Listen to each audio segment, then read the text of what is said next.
Saudara Anda menyaksikan Kompas Bisnis bersama saya Putri Oktaviani. Menteri Keuangan Purbaya Yudi Sadewa sudah mengguyurkan dana 200 triliun rupiah ke 5 bank milik negara. Purbaya minta kepala perbankan untuk pintar menyalurkan kredit, jangan hanya main aman dan habiskan waktu main golf di akhir pekan.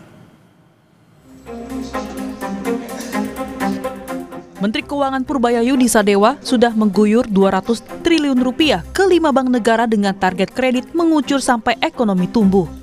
Kebijakan ini diambil agar direksi perbankan bekerja keras mencairkan kredit ke sektor real. Pada dasarnya saya suruh mereka berpikir sendiri. Mereka kan orang-orang pintar. Cuman selama ini malas karena bisa naruh di tempat yang aman, nggak ngapa-ngapain, dapat spread cukup, untungnya gede, jadi mereka setiap Sabtu Minggu main golf kali. Sekarang dengan uang itu mereka harus berpikir dan harusnya market base ya, mereka akan mencari proyek-proyek yang memberikan return paling tinggi dan yang paling aman dulu. Kemudian kalau itu habis mereka akan cari yang lain.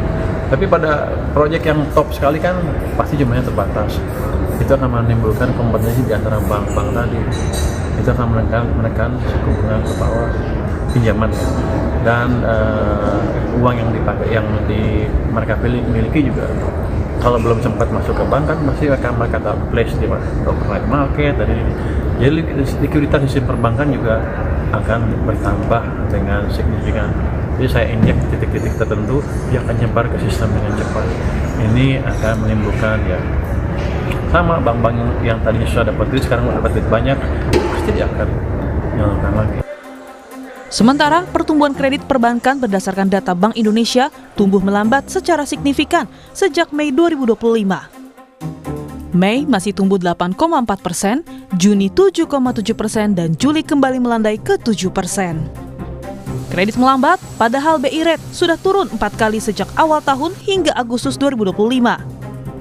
Januari sebesar 5,75% dan Agustus ke 5%. Sebagai informasi, Presiden Prabowo Subianto mengubah sejumlah asumsi dasar ekonomi. Tahun ini, ekonomi dipatok tumbuh tinggi sampai 5,3%. Vicky Kwen, Bongga Wangga, Tim Liputan, Kompas TV. Saudara Menteri Keuangan Purbaya Yudi Sadewa pakai taktik gaspol memaksa ekonomi bergerak dengan menarik duit di Bank Indonesia. Purbaya juga mau direksi Bank Himbara bekerja lebih keras, tidak hanya bermain golf di weekend. Saat fiskal ngebut, bagaimana strategi moneter Bank Indonesia? Tahan BI Rate atau turunkan BI Rate? Kompas Bisnis akan tanya ke Kepala Ekonom Bank Sentral Asia David Sumual. Selamat pagi Pak David. Selamat pagi Mbak Okta. Pak David, ini kan Bank Indonesia adalah bank sentral yang paling agresif di dunia yang potong suku bunga. Kalau kita lihat catatannya 4 kali pemangkasan suku bunga sejak awal tahun. Jadi kemana arah BI Rate hari ini? Tahan di 5% atau justru bisa turun lagi, Pak David? Kondisinya memang memungkinkan ya untuk bank sentral kita untuk melakukan pelonggaran kebijakan moneter karena memang kalau dari sisi inflasi masih sesuai target ya. Target inflasi kita kan 2,5% plus minus 1. Terakhir di Agustus kita masih 2,31% inflasi kita. Dari sisi keseimbangan eksternal juga memungkinkan, rupiah kita juga relatif stabil, cadangan devisa juga relatif cukup ya, memadai ya. Jadi dan dari sisi eksternal juga kita perhatikan Fed rencananya bulan ini ya di tanggal 18 mungkin nanti kita sudah akan tahu kelihatannya akan menurunkan suku bunga pertama kali di tahun ini untuk suku bunga Fed dan sebenarnya Bank Indonesia sudah mengantisipasi juga dengan menurunkan suku bunga di bulan lalu ya tapi mungkin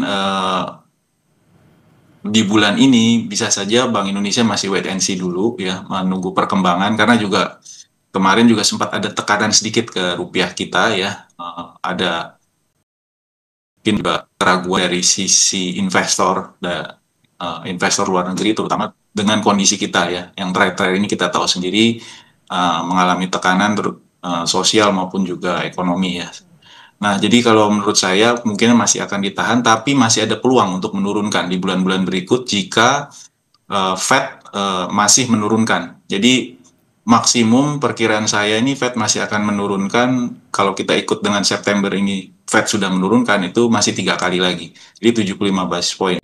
Nah, ketika Fed menurunkan suku bunga ini sangat memungkinkan kita masih ada ruang untuk menurunkan BI rate, walaupun tadi ya subject itu juga perkembangan eksternal tadi, Mbak Okta. Oke, ada berbagai faktor termasuk juga bagaimana keputusan The Fed yang masih kita tunggu masih bisa ditahan tapi masih bisa turun di bulan-bulan berikutnya. Pak David, kita memakai hitungan jika ya, kalau BI rate-nya turun lagi September ini, bisakah Kompas Misi simpulkan ini upaya ngerem ekonomi supaya nggak overheat dan inflasi bisa terkendali, mengingat fiskal kita kan lagi gaspol nih dan uang beredar jadi terlalu besar? Kalau diturunkan ini sebenarnya lebih upaya kita untuk menggerakkan kembali ekonomi sebenarnya ya. Jadi dan itu memungkinkan kan ya, karena memang kondisinya terutama di semester 1 ini kan kondisi terutama di sektor konsumsi ya, ini belum terlalu menggembirakan ya.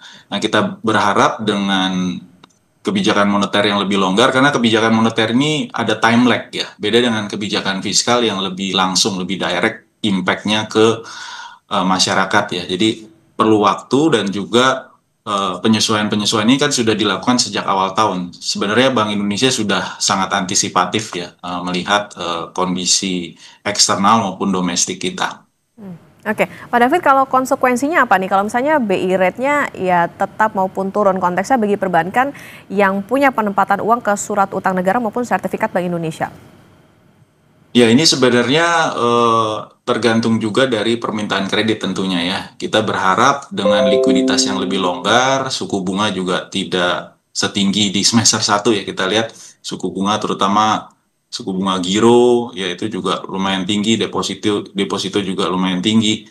Dengan kondisi yang high rate environment, kita lihat juga konsumen termasuk juga pebisnis ini menahan diri untuk ekspansi ya. Jadi atau untuk berbelanja. Mereka lebih suka menempatkan dananya di instrumen-instrumen investasi.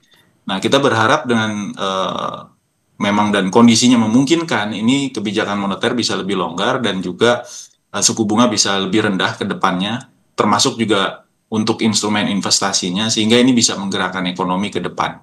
Oke, bisa menggerakkan bagaimana juga konsumsi tadi yang menjadi apa kunci. Pak David, nanti kita lanjutkan kembali dan saudara tetap bersama kami di Kompas Bisnis.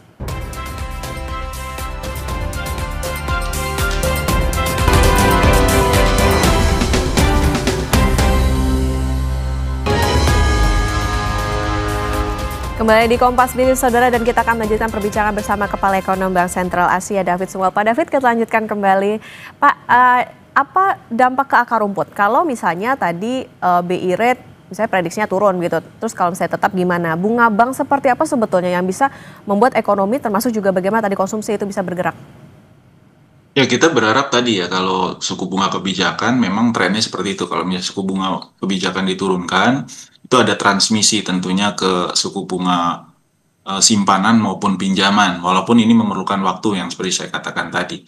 Dan tergantung juga kondisi di sektor realnya tentunya di lapangan. Apakah confidence dari pelaku usaha termasuk juga konsumen itu seperti apa ya. Kalau mereka melihat memang kondisi bisnis membaik, ya tentunya mereka akan mengambil kredit yang lebih tinggi ke depannya. Dan ini juga kembali kita melihat akan ada perputaran ekonomi yang lebih cepat ya.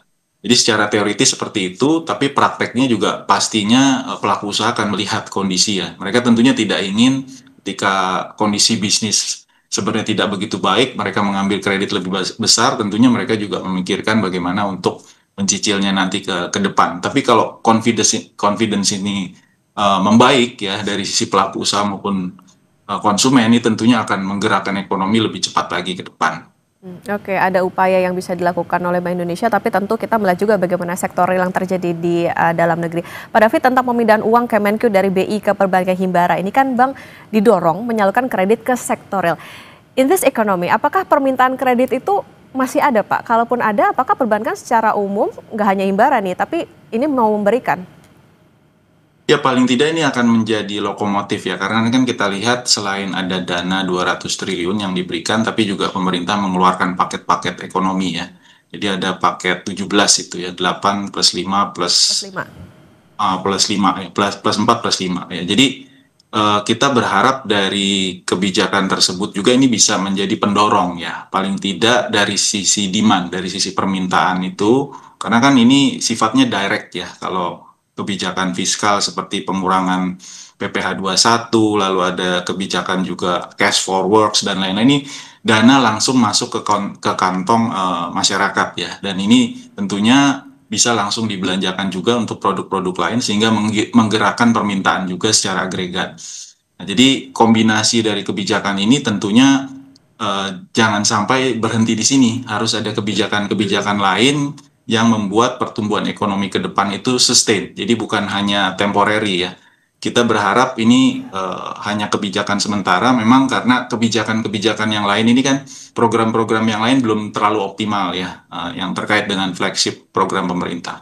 Nah, sementara waktu ada program tanda kutip semacam emergency di di the rest of the year ya, sampai nanti akhir tahun, tapi nanti diikuti juga oleh kebijakan-kebijakan yang sifatnya lebih struktural ya, yang arahnya ke reformasi struktural juga, sehingga iklim bisnis itu benar-benar membaik dan juga dari sisi permintaan kreditnya juga meningkat, dan juga tentu perlu proyek-proyek yang visible ke depan, dan ini juga peran pemerintah bisa ada di situ. Oke, ada keberlanjutan dari stimulus yang diberikan oleh pemerintah. Pak David, ini juga menarik, 200 triliun yang dilarang ini adalah untuk beli SBN sama SRBI. Artinya kan nggak masalah dong kalau Himbara menyalurkan kredit ini ke bank swasta, kemudian bank swasta beli SBN sama SRBI. Apa resikonya kalau misalnya ini terjadi? Ya, tentu ada hitung-hitungannya nanti ya. Kalau misalnya kita lihat juga kan pilihannya memang cuma itu. Kalau nggak tidak kredit ya ke SBN, SRBI ataupun money market atau cash ya. Kalau cash tidak ada yield tentunya ya. Jadi pasti bank-bank tersebut pasti sudah ada target ya kredit yang mereka sudah kaji saat ini ya. Tentu untuk kita berharap itu ke arah sektor yang produktif ya. Dan berharap juga nanti dari pergerakan ekonomi yang lebih sustain ke depannya. Jadi saya berharap ini lebih ke arah kredit tentunya daripada kan sudah tidak boleh ke SRBI maupun ke SBN ya. Tapi ke money market masih bisa. Tapi money market juga daya serapnya tentu terbatas ya. Dan kalau kita lihat sebenarnya juga dari suku bunga juga sudah mendekati dengan suku bunga yang diberikan pemerintah ke bank-bank Himbara kan. Pemerintah itu kalau kita hitung-hitung 4%, sedangkan suku bunga antar bank juga kurang lebih sudah sama gitu ya. Oke. Nah, kembali lagi ke target pertumbuhan ekonomi pada tahun ini kan diubah ke 5,3%. Mungkinkah tercapai dengan manuver fiskal yang jauh berbeda dengan 10 tahun terakhir?